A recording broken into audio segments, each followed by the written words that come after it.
Hey guys, Robbie Falk here from Dudu Noble Field as we wrapped up an eventful week of Mississippi State sports, whether it be in basketball or in baseball. I was here for 4 games this week as Mississippi State goes 4-0. They won a ball game against Southern Miss in the midweek, 18-3 in run rule fashion. I cannot believe I've been sitting here for about 5 minutes. Nobody has picked up a blower, and the minute I press play, we got a blower going off, so oh well.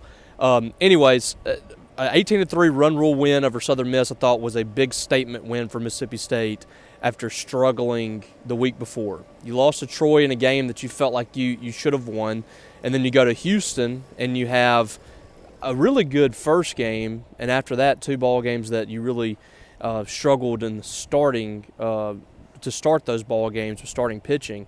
But I thought recovered well, just couldn't win those ball games. So this was a challenge this week to come out and play really good baseball and go get 4 wins. And that's exactly what Mississippi State did. And they beat a solid, strong to strong Southern Miss team on Wednesday in a game that I thought they had to have. And that's a Southern Miss team that should stay in the top 25 a good portion of the season, a team that's going to push for a hosting spot. That's going to be a good win throughout the year.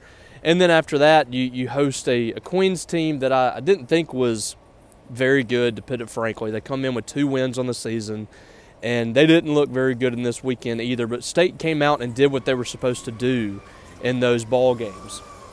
And that was the most important thing for them, is to come out and play good baseball, pitch it well, which I thought they did, defend well, which I thought pretty much did, and offensively, I thought they were solid in this one as well. And the big story really was Aaron Downs, who has been in and out of the starting lineup, a guy that we've talked about before that had 0 home runs coming into this season, his first 3 years at Mississippi State.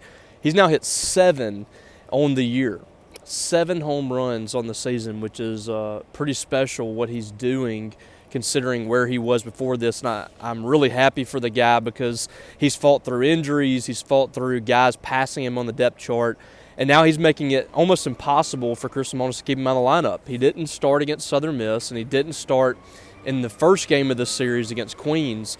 Yesterday he goes 3 for 3 with 2 home runs and a double. Today he goes 2 for 3, and he hit 2 home runs as well. So 4 home runs in the last 2 ball games for Aaron Downs. This is absolutely despicable that nobody was making any noise before I started this video, and now we got people rolling garbage cans, and it's a never-ending struggle in my life, but here we are. Aaron Downs 5 of 6 in the last 2 ball games. It's going to be very difficult to keep him out of there. He's a good defender in the corner outfield spot, and right now just scorching at the plate, batting well over 400. His slugging percentage is extremely high, obviously with the 7 home runs, and you got a real problem right now getting guys in the lineup, and that's a good problem to have for Mississippi State. It's a problem they didn't have last year. Last year you were trying to find just 9 guys that could get on base, and it was tough to do for them, especially down the stretch. And now you've got, I think that you have upwards to 13 guys that you feel like you can put in the lineup on a day-to-day basis, and they could do something. Another guy that I thought really impressed, especially on Sunday, was Sawyer Reeves, who kind of rose to the occasion. Dylan Cupp goes down with a scary injury, going for a fly ball in the outfield on Friday night. He comes out of the ball game. It looked like it was going to be yet another issue with that knee. He hurt that knee last year. That's what kept him out. Eventually had to have surgery. He collides with Michael O'Brien in the center field on a play late in that ball game and comes out. He doesn't play the last 2 games, but it appears that's not going to be anything that's going to keep him out long term. But I think you've seen something here in the last 2 days that makes you feel good if he's not able to go, because he's been a guy bottom of the lineup at 9-hole that has probably been State's second best guy as far as getting on base this year, and has really put together great at-bats. Chris Lemonis said probably leads the team in pitch per at-bat. So he's putting together long, sustained at-bats. He's getting on base. He's not giving you a hole there at the bottom of the lineup. Sawyer Reeves coming in doing what he did offensively and defensively has got to make you feel good if Dylan Cupp does indeed have a injury that's going to be sustained. But it looks like he could be coming back hopefully this week. And if that's the case, great. If not, then you feel good about Lucas Buckner or Sawyer Reeves. So I think we learned some good things this weekend, even though the competition wasn't great. We continue to see Mississippi State's depth really shine offensively. I think that's certainly their strong point. And then bullpen pitching has been really good for Mississippi State. They got a lot of guys some action this week as well. And starting pitching did its job. Again, this is Queens, and this was not expected to be a lineup that really challenges them like they're about to get against Texas and some of these teams coming up in SEC play. But I did think that the starting pitching did its job. I feel really good about Pico Khan on Friday nights. Ben Davis showed that he belonged in the weekend rotation with his dominant start on Saturday. And Carson Ligon, I thought, walks the guy to start the game on 4 pitches, and after that was fairly dominant in this game. So I would be shocked if he's not in the rotation again next week. We probably will see this rotation stay the same with Pico, Ben Davis, and Carson Ligon, and we'll see what happens from there. Very interesting week coming up. It's a 5-game week for Mississippi State. You got a Tuesday and Wednesday ball game against Old Dominion and Nichols in Biloxi. Mississippi State's heading to Biloxi for its yearly 2-game set before SEC play.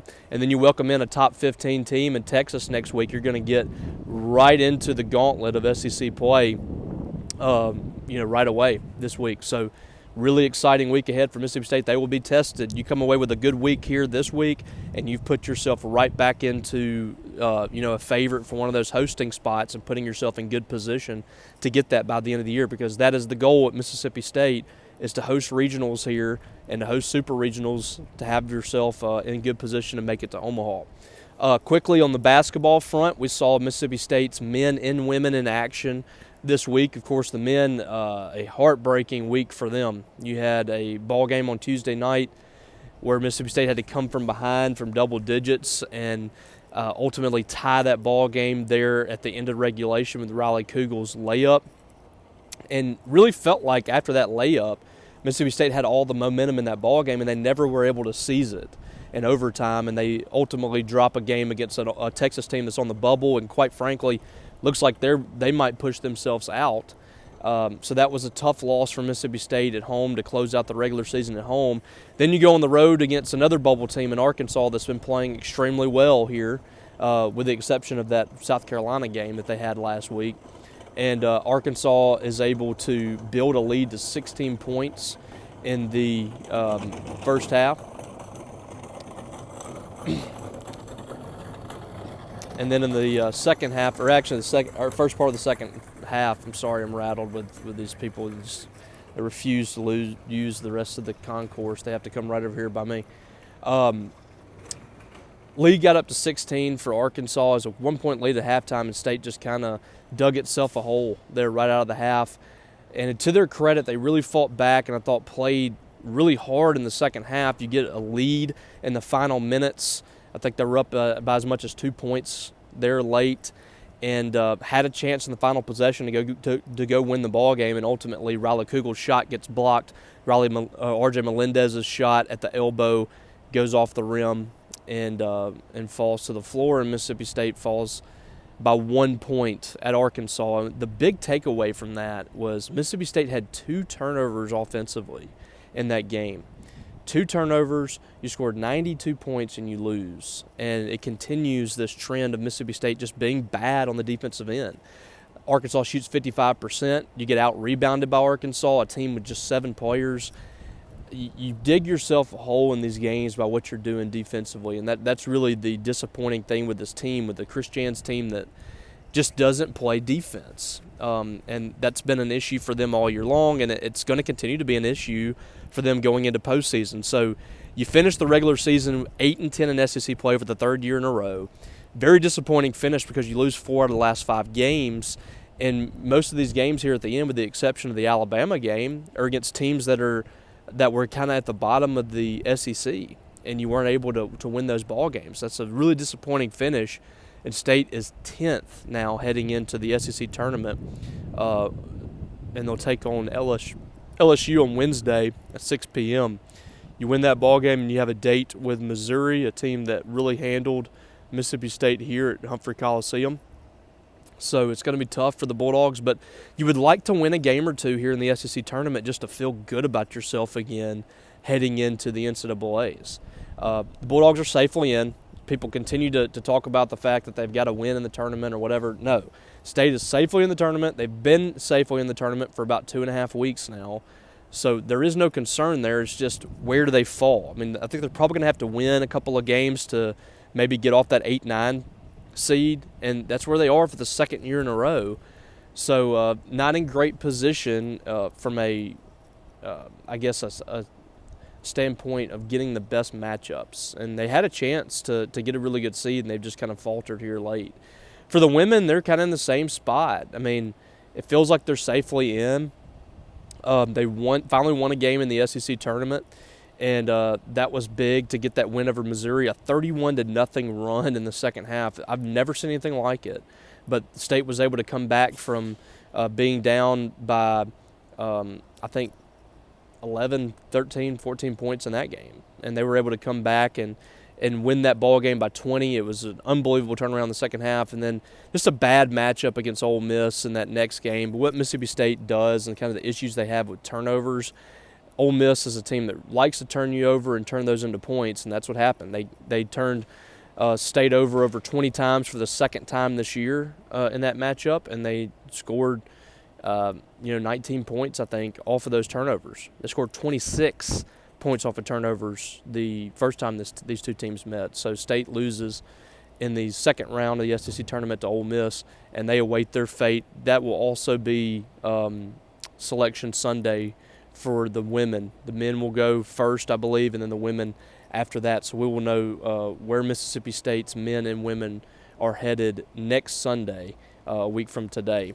I will be in Nashville on Tuesday for coverage of the SEC tournament, and we'll come back over the weekend. I'll be here for Texas in that series, and Mississippi State starting their series with Texas in baseball. It should be an entertaining week again for Mississippi State sports, and we'll be there to cover it all. Thank you guys for checking in. And once again, you can go subscribe to this, like this video, share it, comment, whatever you want to do. But I would really enjoy it if you guys subscribe to this channel and help promote this. That's be greatly appreciated. Also, go check us out over at Maroon and White Daily and check out what we got going on there. We've had coverage of all the big sports here the last few weeks as this crossover season, and things are starting to get crazy, and we'll continue to do that again this week. Basketball is winding down, and we'll focus on baseball full-time and also spring practice coming up, so we'll have plenty of coverage coming your way. I've got a lot of news on the rumors swirling around with Mississippi State women's basketball and Sam Purcell. That's on our message board. You can go check that out. For my thoughts there and what I'm hearing. Basically, every time I hear something, I'm sharing something over there, so go check that out today. We would love to have you. Other than that, I appreciate you guys. I'm going to head out of here. We're about to go record some Thunder and Lightning, so I'm going to meet back up with Brian, and we'll get you a Thunder and Lightning podcast coming your way on Sunday night and early Monday morning for you. But other than that, I appreciate you guys. Hope you guys have a blessed spring break week coming up and have a great week. We will catch you down the road.